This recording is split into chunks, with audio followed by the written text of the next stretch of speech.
Eu sou Amílcar Correia e este é o P24. Gaza, por que é que o corredor de Filadélfia é tão importante para Israel? Chamado Corredor de Filadélfia, que separa a faixa de Gaza do sul da península do Sinai, no norte da fronteira do Egito, era o único espaço que Israel não controlava até o dia 7 de outubro, quando o Hamas atacou o país. O controle dessa fronteira é uma condição essencial para que Benjamin Netanyahu aceite um cessar-fogo que tem sido sucessivamente adiado.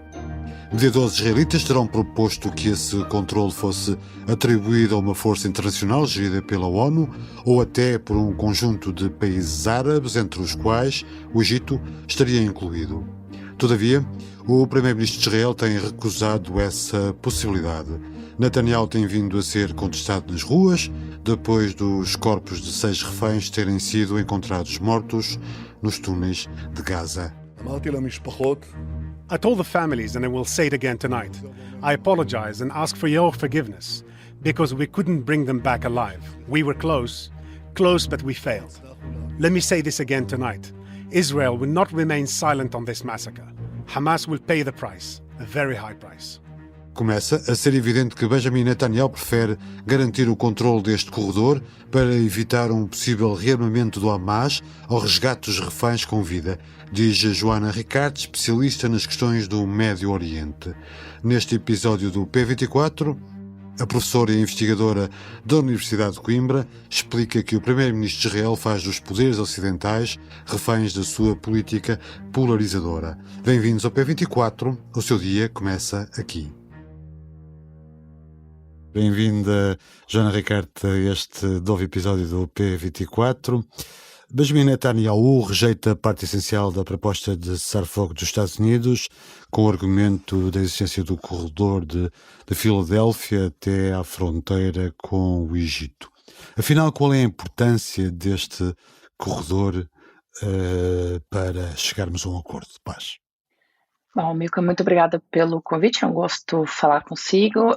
O Corredor de Filadélfia é o espaço que separa a faixa de Gaza ao sul da Península do Sinai, que é onde fica o Egito, no norte da fronteira do Egito. Portanto, é um único espaço dentro da faixa de Gaza, que é uma zona que está cercada por Israel, pelo menos desde 2014, e que está fechada, e é o único espaço em que Israel não controlava, até essa guerra, a fronteira. Portanto, a passagem de bens e de pessoas era feita por aquela zona, sempre em coordenação com Israel, é importante referir, mesmo com o Egito a controlar o Corredor de Filadélfia, nomeadamente a passagem de Rafah, que é a que fica ali, que todo mundo já tem ouvido falar nos últimos tempos. Efetivamente, aquela zona era a única zona que Israel não tinha controle total. A questão aqui para Benjamin Netanyahu tem a ver com a entrada potencial de armas, de mantimentos que permitam ao Hamas se reequipar e manter o seu esforço de guerra.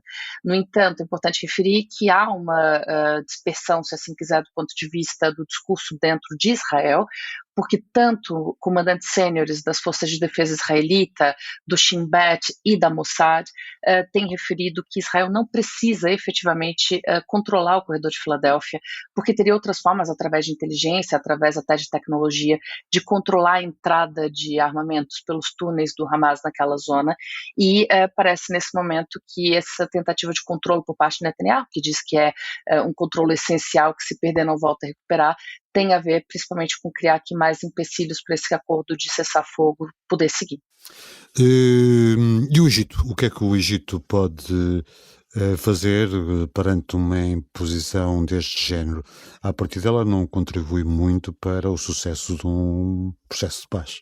Não, de todo. E, de facto, o Egito, nesse momento, como mediador, é um dos mediadores, tanto o Egito quanto o Catar, o que podem fazer é tentar, de facto, pressionar Israel. É importante referir que há coisa de 2 semanas atrás, ainda durante a Convenção Democrata, Joe Biden e Kamala Harris telefonaram para Benjamin Netanyahu numa quarta-feira, ainda, acho que foi o dia principal do discurso de Kamala Harris, foi na quarta ou na quinta-feira, e telefonaram para Benjamin Netanyahu, não seria uma altura de fazê-lo, depois da saída de Antony Blinken da região, precisamente para falar sobre essa questão. Nessa altura, tudo que era os mediadores e representantes de Israel nessas rodadas de conversação colocaram em cima da mesa a proposta de que ficasse uma força internacional, gerida potencialmente pela ONU. Falava-se da possibilidade, inclusive, de ser uma força de países árabes, portanto, o próprio Egito poderia integrar essa força e teria aí, então, um papel tendo uma relação de confiança e de reconhecimento do Estado de Israel. No entanto, embora os próprios negociadores israelitas tenham colocado isso em cima da mesa, Benjamin Netanyahu disse que não. De seguida, disse que não aceitava e que não iria abrir mão do controle do corredor de Filadélfia. O que se escuta hoje na sociedade israelita é que Benjamin Netanyahu prefere o corredor de Filadélfia à vida dos reféns. Isso é o que muitas pessoas têm dito, desde os fóruns de famílias de reféns até outros membros da sociedade civil, e até mesmo Yoav Gallant, que é o ministro da Defesa de Israel, é um dos membros tidos como extremista do governo, mas que nesse momento, face à posição de Benjamin Netanyahu, tem parecido moderado. É uma das pessoas que defende um cessar-fogo para o retorno dos reféns. O Joe Biden disse que Benjamin Netanyahu poderia fazer mais pela obtenção de um cessar-fogo do que tem feito.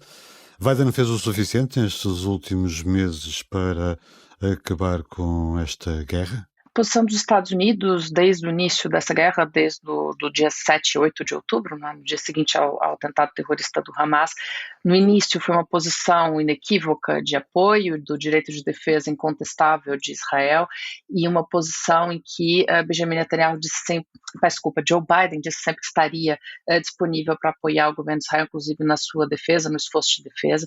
É importante referir que o apoio militar e financeiro dos Estados Unidos a Israel antecede muito o 7 de outubro, já existia. Vários dos pacotes de ajuda militar que Israel recebeu nesses últimos 10 meses dos Estados Unidos vinham de acordos anteriores, vinham de aprovações que eram anteriores. E Joe Biden, depois do início dessa guerra, quando a ação de Benjamin Netanyahu se mostrou claramente, profundamente desproporcional e com essa intenção de perpetuar no tempo, Joe Biden alterou o discurso na altura em que o primeiro cessar-fogo que nós vimos, e o único até agora, foi implementado em novembro. Houve uma pressão acrescida do governo de Joe Biden a dizer que não iria apoiar esforços que fossem contra o direito internacional.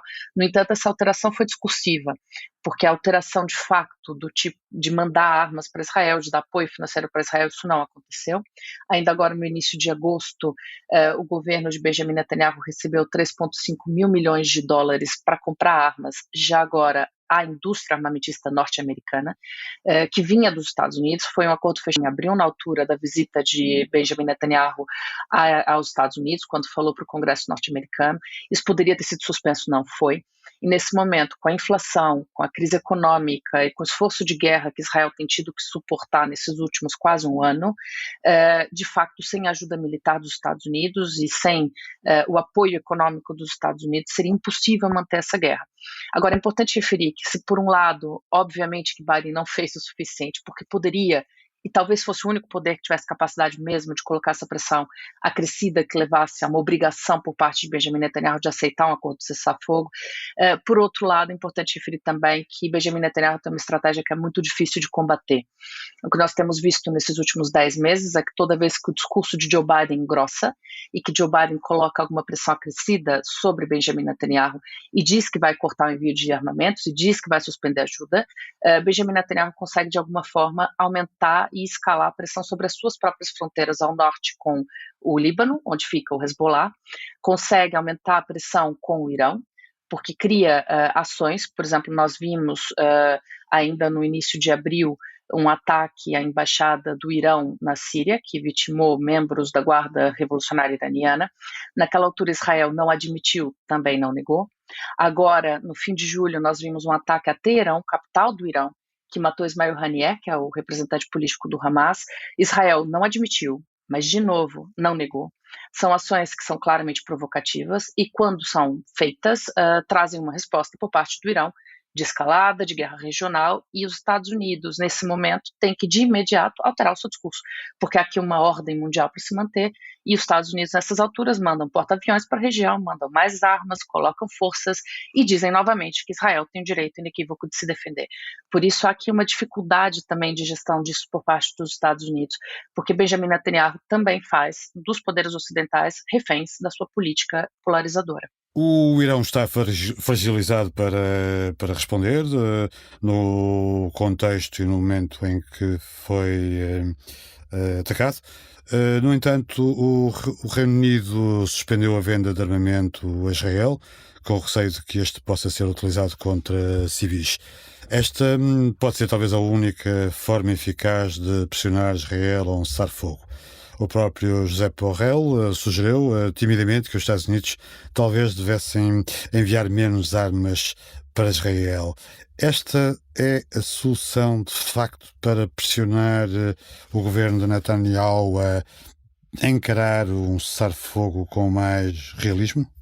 Bom, veja, há aqui duas questões importantes de se pensar com relação a essa questão. A primeira é que sim, ponto um, o esforço de guerra israelita, como temos dito aqui nessa conversa, ele é financiado por atores externos e por isso, tanto do ponto de vista moral quanto material, físico, com envio de armas, com envio de dinheiro, de equipamentos, Israel tem mantido a sua guerra com apoio de países ocidentais.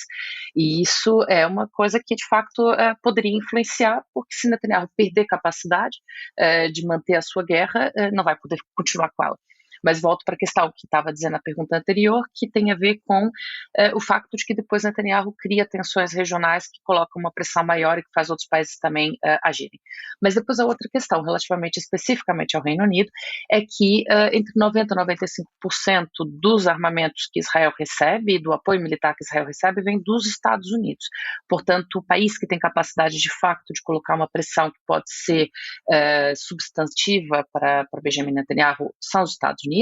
São diversos mil milhões de dólares que saem todos os anos dos cofres dos contribuintes norte-americanos para Israel.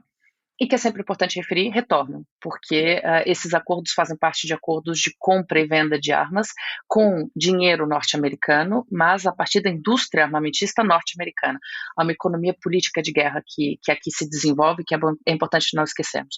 No caso do Reino Unido, são menos de 1% do que Israel recebe, por isso, claro que aqui uma questão simbólica importante é que vem muito tarde, porque efetivamente já muitas das armas que foram enviadas, foram utilizadas para matar civis na faixa de Gaza e não só, mas não há aqui de facto uma alteração substantiva do ponto de vista material que vai impactar a capacidade de esforço de guerra israelita através do Reino Unido, pelo menos. Para além dessa pressão externa, pode haver um antes e um depois destes protestos de rua que assistimos em Israel desde domingo, após a descoberta dos seis reféns mortos nos túneis de Gaza. Essa pressão pode ser suficiente para fazer alterar a posição de Netanyahu nesta questão? Qual é a sua expectativa? É muito difícil de dizer, porque Netanyahu é um bicho político que consegue se sustentar através dessas várias estratégias de pressão que vai criando. A sua rejeição na sociedade israelita sequer é nova. Ela já vinha desde antes do 7 de outubro, quando é importante sempre lembrar, Benjamin Netanyahu iniciou uma série de reformas judiciais, que são conhecidas em Israel como uma tentativa de assalto judicial à democracia israelita. Essas reformas judiciais, elas implicavam uma redução do poder judicial, e um aumento do poder executivo. Israel é um dos poucos países do mundo, assim como o Reino Unido, que não tem uma constituição escrita, e era a partir daí que Netanyahu tentava enfraquecer o poder judicial. No entanto, também com isso conseguiu se proteger, porque alterou as regras dentro do Estado de Israel para não poder ser preso pelo seu julgamento atual por corrupção. E com isso também tem alterado o que nós consideramos que é o caráter liberal da democracia israelita, porque uma democracia liberal, ao espelho das democracias europeias, tem que ter uma distribuição equitativa de poder entre o executivo, o legislativo e o judiciário, e foi isso que Benjamin Netanyahu alterou. Já depois do 7 de outubro, Benjamin Netanyahu não colheu consequências políticas, não pediu demissão, não foi ainda julgado, não se avaliou ainda por que aconteceu o 7 de outubro, ou que tipo de responsabilidades que o governo tem, inclusive pela demora em dar resposta às pessoas que foram perseguidas pelo Hamas durante horas e horas a fio, sem qualquer tipo de apoio do Estado, e tudo isso tem mantido Netanyahu numa situação em que tem que prolongar a guerra para ficar no poder e também para não ser julgado. Efetivamente temos visto uma alteração profunda agora dessas manifestações, há um sentimento, como é óbvio, de perda de potencial de vida.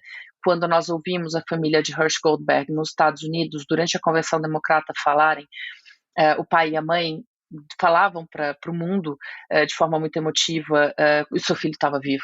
E nesse momento, sabemos que Hersh era uma das pessoas que estava na lista para ser um dos primeiros a serem devolvidos, havendo um acordo de cessar-fogo, uma situação que é profundamente trágica, incompreensível, e também coloca uma responsabilidade acrescida, não só sobre Benjamin Netanyahu, mas também sobre o governo de Joe Biden, que não foi capaz de conseguir um acordo de cessar-fogo.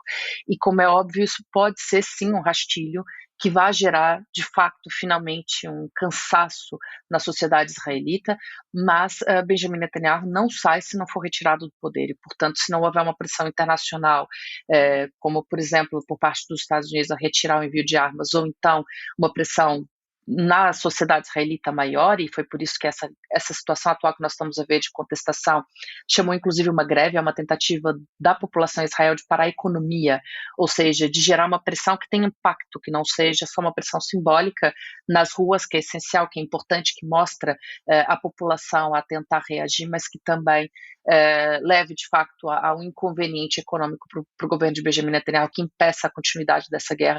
Se não for assim, é pouco provável que Netanyahu saia do poder, porque ele não tem saído, tem se agarrado ao poder e tem sido de facto um dos maiores entraves. Nós temos extremistas dos dois lados.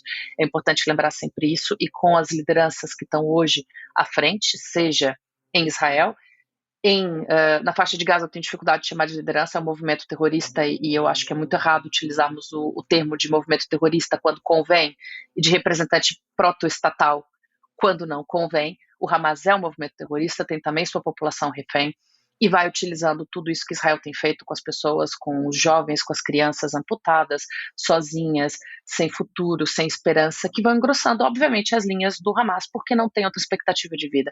E por isso, enquanto não houver uma alteração nesses representantes, é pouco provável que vejamos alguma alteração de futuro para o que se passa em Israel e na Palestina. Joana, obrigado por ter participado neste episódio do P24 e nos ter ajudado a pensar o que é que se passa neste momento no Médio Oriente. Obrigada, amiga. Termino com esta sugestão de uma página interativa para desconstruir mitos, preconceitos e ideias feitas. Saiba mais em público.pt. Obrigado por ouvir o P24. Voltamos amanhã. O P24 é um podcast do Público com música original de Ana Marques Maia. A sonoplastia deste episódio é de Nuno Coelho. O Público fica no ouvido.